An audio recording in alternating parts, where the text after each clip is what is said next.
This is not one of the props from Angels, Wild Women. Forget that idea.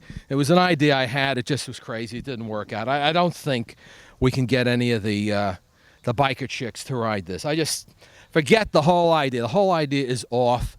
Oh, by the way, welcome to Angels, Wild Women. You're going to really enjoy this film. It's a film that Al Adamson did in 1971. It was released in 72. It was originally called Screaming Angels. It was at the height of the motorcycle craze. All of a sudden, the motorcycle craze on one day, I think it was about May 18th. I think that was the day. Boom, dead, gone. No more motorcycle films. All finished. Couldn't do a thing with a motorcycle film. And we shelved it. And around that time, Larry Woolner had just become a partner of Roger Corman and came to visit me to license a picture called Creature with the Blue Hand from us. And he said, Roger Corman is a genius. He's made an incredible picture called The Big Dollhouse. That's a picture that's going to make big money. It's tough women, rough women. They beat up the men. They're incredible. And I listened to him. He said, this is going to make a bloody fortune. I went to see The Big Dollhouse, and it was great. And Roger is great. Made a wonderful film.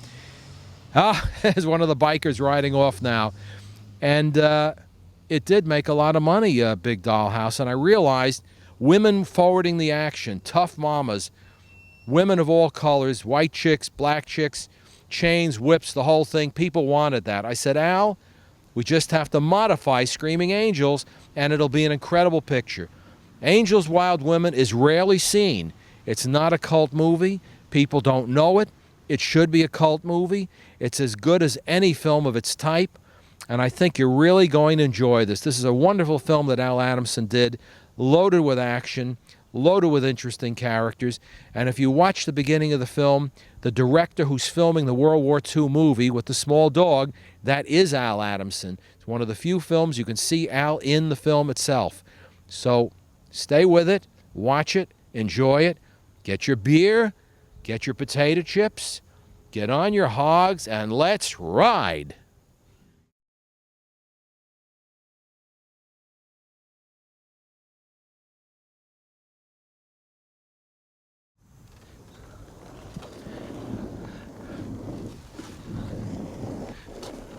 Hi, this is Sam Sherman. Excuse me, I got to get rid of these body parts, and we'll come back and talk about Blood of Ghastly Horror. Let me just get this stuff behind me. Hold on. I'll get rid of them later. I just had to get rid of a few of our critics there who don't like Blood of Ghastly Horror. Got some critical things to say. They're in the bag now. Yeah, okay, they're in the bag now. You see what you have to say, critics? Every one of you critics that knock this movie, remember your buddies are down there, right down there. Now I want to talk a little bit about Blood of Ghastly Horror. Al Adamson, my partner, friend, cult movie director, started this movie as a serious movie that was serious until he met me. He made a picture that he started with in 1964 called Two Tickets to Terror, also known as Echo of Terror. Brought it to me in New York. We screened it for all the distributors, and they said, well, it's a nice little crime movie. Where do we go with it? There's nothing to it. That was the end of that. We started reshooting and changing and doctoring until nothing could be done with it. Nobody wanted it. However, it was a big hit in Pakistan, where we have $5,000 of block funds, and I can go on vacation if I want to go there sometime. I just note to the people in Pakistan. Now, we went ahead and had this movie and sat on the shelf, and when we started our company, we decided, well, we got to do something with it. Well, we were licensing a bunch of films to Allied artists for television, and they needed color, horror, sci-fi movies. So we changed this film, still the fourth or fifth time, and made it into Man with the Synthetic Brain. And that was the TV idea of the movie. It didn't make much sense, but it was what they needed for Allied artists. Our other idea was, if we were changing the picture, why not release it theatrically anyway? So we then made up a title called Blood of Ghastly Horror and released it theatrically. And the funny thing is, people came to see it. They came to see it in the United States, and we sold it all over the world. Yes, the story's a little bit choppy. if you fall asleep, I'm warning you, if you fall asleep for 5 minutes during this movie, you're going to think you're in two other movies. Stay awake, please. Now, here it is. Al Adamson's revered, despised, liked, disliked, criticized, bloody, horrific, zombified blood of ghastly horror. Take it away.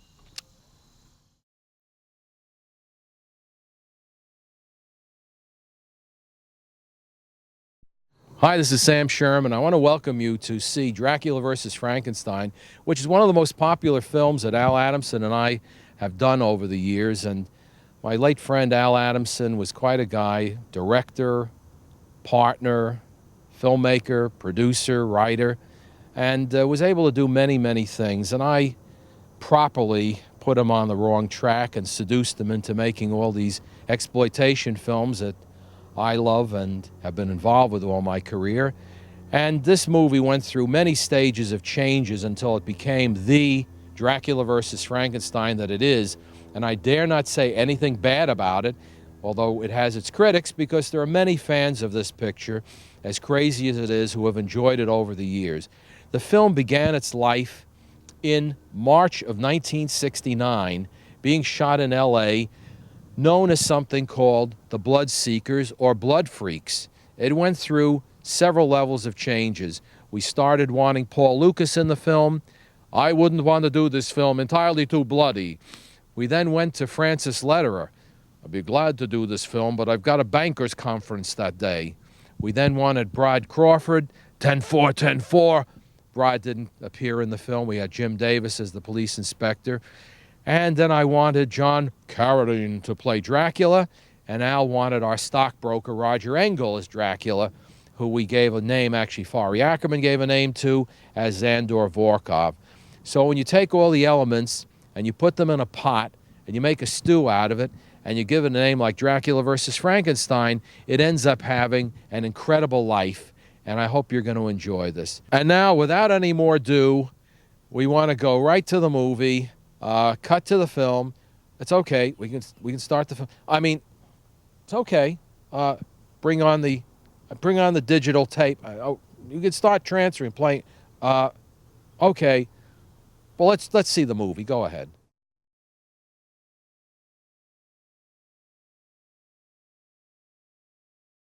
Hi.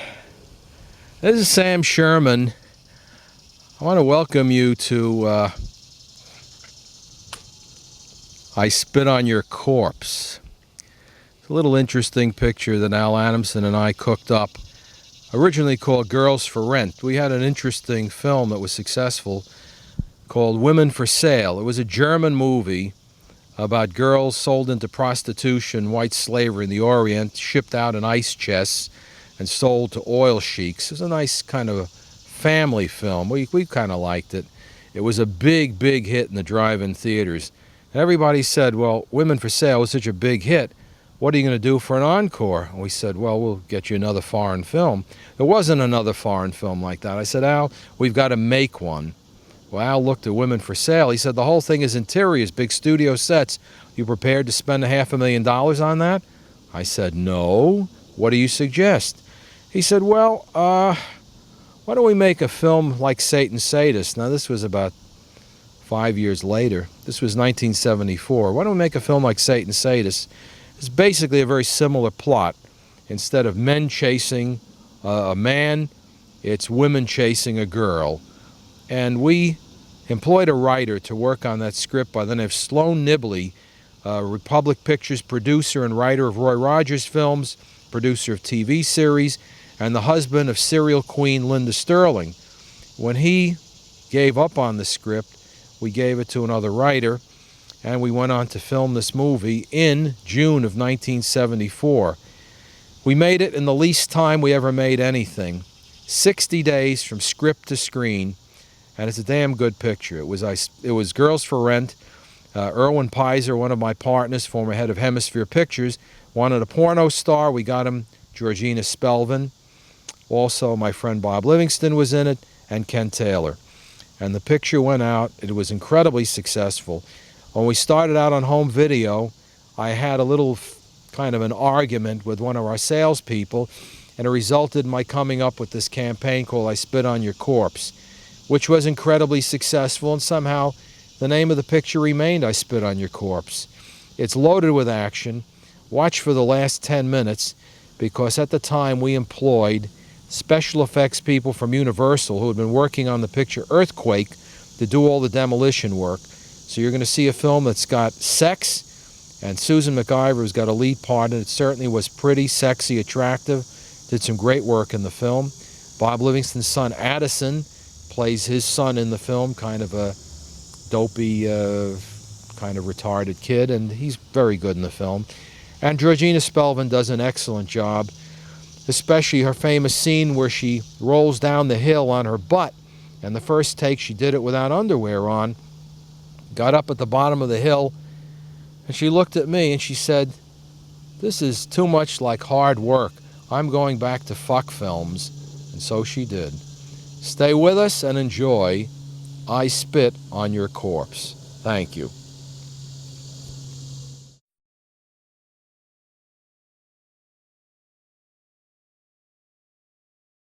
Hi, this is Sam Sherman welcoming you to the special version of Satan's Sadists, one of the great Al Adamson movies, little seen over the past 2 decades, and very popular through Europe and throughout the world. As a matter of fact, there is a rock club somewhere in Europe called the Sons of Satan.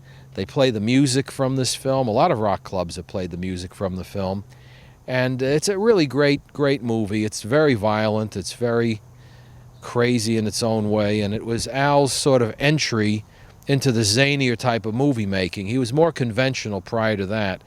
But when we were not successful with the more conventional films, he saw this as a means of propelling himself into a market of films that were violent, anti-establishment.